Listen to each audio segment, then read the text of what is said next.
Is it simply a world order that's defined by new interest and new mutuality of interest?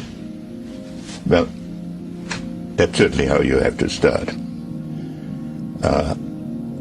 And I know the view that you start by converting the whole world to our political philosophy. I don't think that can be done in one or two terms of an administration. That's a historic process that has its own rhythm. The tipping point in Romania. We're seeing the biggest protests in Romania since the fall of communism, this over a decree. Weeks of protests against the government after cabinet passed a decree that could see politicians convicted of corruption walk free. To borrow a phrase from the historian Robert Kagan, this is the world that America made. It is also the world that I fear is now in danger of being unmade. The international order that America created is now under unprecedented threat from multiple directions. It's the worst fighting in months. Deadly violence between Ukrainian troops and pro-Russian rebels. Today, President Trump imposed new sanctions on Iran after a ballistic missile test. We will never, repeat, never, and get the same statement from those who are complaining. Never use them against anybody, unless in self-defense, and we're sure that nobody has the guts again to attack us. They've all said that we're not going to answer to any threats. I mean, they don't speak anything but force. This is a country where they have state-sponsored marches in the streets where they claim, death to America. Security advisor Michael Flynn said the days of turning a blind eye to Iran's hostile and belligerent actions toward the United States and the world community are over. And as we are all aware, that following World War II, a world order was established, which has held for basically the last 70 years. Do you believe that world order is now under more strain than it's ever been? I think it's under the biggest attack since World War II, sir. Americans should not take the current international order for granted. It did not will itself into existence. We created it. Likewise, it is not naturally self-sustaining. We have sustained it. If we stop doing so, it will fray and eventually collapse. And the State Department announced today that 60,000 visas were revoked in the first week of the executive order, which bans travelers from Iran, Iraq, Libya, Somalia, Sudan, Syria, and Yemen. This is video of protests turning violent in California. Some rioters set this fire that you see right there outside the University of California, Berkeley. They were protesting controversial alt-right speaker Milo Yiannopoulos. The Breitbart News editor was set to speak on campus, but the school had to cancel his speech because of the chaos there. Are you optimistic a global system can happen? From what we've heard so far. It could happen, and in fact is in the works. Well, I have described him as an imposter and con man and a would-be dictator. But he's only a would-be dictator, and he would be dictator if he could get away with it, but he won't be able to.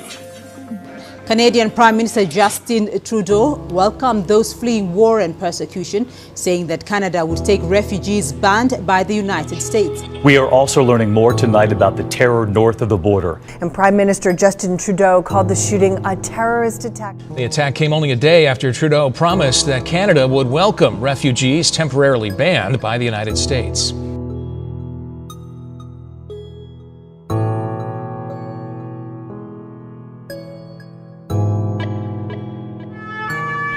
Tonight, French police raiding locations around Paris. An ongoing investigation after a terror attack at perhaps the world's most famous museum. As bewildered tourists looked on. I wonder if it's a training exercise. But it wasn't.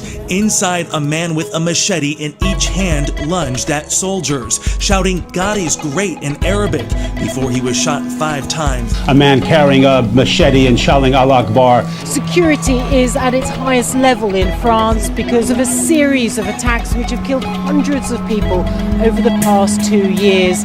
Starbucks chairman and CEO saying that the coffee chain will give jobs to 10,000 refugees over the next 5 years.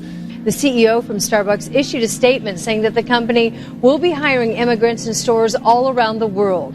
Well, there's 2 things I can't stand. One is willful ignorance, and the other one is political grandstanding, and that's what Mr. Starbucks is doing. Now, as far as hiring 10,000 refugees, yeah, I believe he should hire 10,000 veterans. They're the ones that made it possible for Starbucks to be where they're at right now. But more importantly, I think what Mr. Starbucks is saying is, I got to hire 10,000 more people because he believes in Donald Trump. A Dallas ISD high school art teacher is on administrative leave after posting a video on social media of her doing what seems to be staging a mock assassination of President Donald Trump. The video shows her shooting at an image of President Trump with a water gun. You heard her yelling "die," and it appears to be in a classroom. Now to a call for assault charges against a high school teacher in Southeast Houston. The parents of a teen say a teacher assaulted their child at Sterling High School. Well, that Sterling student claims his teacher not only punched him, but also offered him and other students extra credit if they demonstrate against Donald Trump. He said during some horseplay in class, he told another student, quote, "That's gay." He says his teacher responded by accusing him and Christians in general of being homophobic. He says the teacher punched him in the chest while he was trying to explain what he'd said to his father on his cell phone. Robles was disappointed when the university canceled it. I think the people watching tonight should look at the people protesting and look at what color hat they're wearing. It's certainly not red. But as you can see, she was wearing red. As we continued the interview, Kiara Robles paid for it. Are you surprised, ma'am? In a free country, with free speech, in this iconic place, no matter what a person's politics, that happened. Ma'am, are you all right? Yes, I am. Thank you for asking.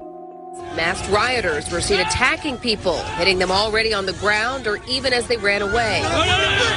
But one witness happened to be in the right place at the right time. Organized fighting is what he loves, not street fighting. But he says he had no choice but to intervene. Then all of a sudden I see some guy running, getting chased by a mob of like 15 people. They're 15, 20 people. They're chasing him down, hitting them with sticks, with their faces covered. The guy was already covered in blood. He'd already been beat up. Shields says no one did anything to stop it. So I ran over and started fighting the people off. Let 20 people jump a guy. I'll give if I have to, man. It's not okay. In this video, Shields is seen confronting the masked men who claimed the victim was hit because he was a Nazi. After the first fight, I knew lots more people were getting attacked. I ran out to try to get the police, and the police, they even recognized me, and they're just like, yeah, we're not really going in there. I don't know if they were cowards or if they had an order to stand down, but it was a disgrace to see a police force stand down like that.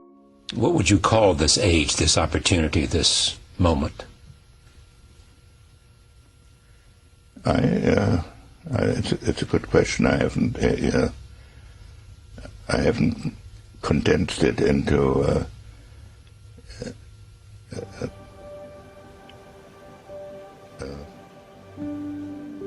and ultimately, the goal of one world government is to create a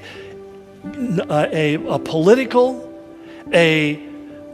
economic, and spiritual dimension upon the planet that is all focused upon one thing.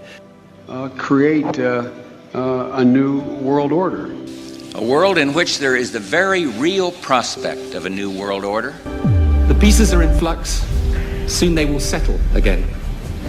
Before they do, let us reorder this world around us. That you have a series of megalomaniacs, people whose ultimate goal is to rule the entire world and control it as best they can. So, in conclusion, ladies and gentlemen, a new world is emerging. It is a new world order with significantly different and radically new challenges. There's never been a time in human history like the time we are in right now, especially with regards to these kind of issues. Because we are living in the first time in human history where a literal fulfillment of the idea of one world government and one world economy and one world religion has even been on the table for discussion.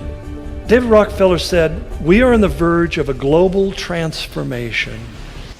All we need is the right major crisis, and the nations will accept the New World Order, global terrorism, that is changing the functioning of military and police forces into a cooperative effort centered around the organizational format of the United Nations." Appointed mayor of a small town in Collin County sent an open letter to her citizens explaining she's transgender. The town had known Jess Herbst like this, a man, for years, but now she's living as a woman.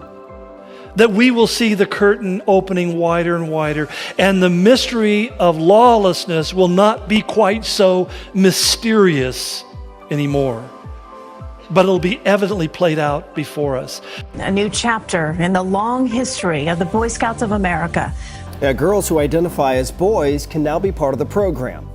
Well, the Golden State taking steps to be the first in the nation to add a new gender option on its driver's licenses. And we begin to embrace these things, not realizing that this is the mystery of lawlessness spreading through a culture. And we begin to simply become conformed to the temperature of the world around us. Keep in mind, when we look at the changes even in our own culture, going from a biblically based culture and morality and legal system to where we are going today, and you say, what's going on? The Bible says it's the mystery of lawlessness. What we're living in a culture, not just here, but it's sweeping the globe, of throwing off the will of God because we see them as shackles and restraints to living the way we want to live our lives. So that which once was unthinkable now has become doable and even desirable. It's the mystery of lawlessness. And what it means simply is the curtain is now opened, and what has been hidden will suddenly become obvious and revealed. But here's the thing that concerns me. If we are not watching, if we're not becoming informed and understanding where these things are going, Jesus' warning again in Luke was, you're going to be deceived. It was the great Thomas Jefferson who said, "The God who gave us life gave us liberty." Jefferson asked, can the liberties of a nation be secure when we have removed a conviction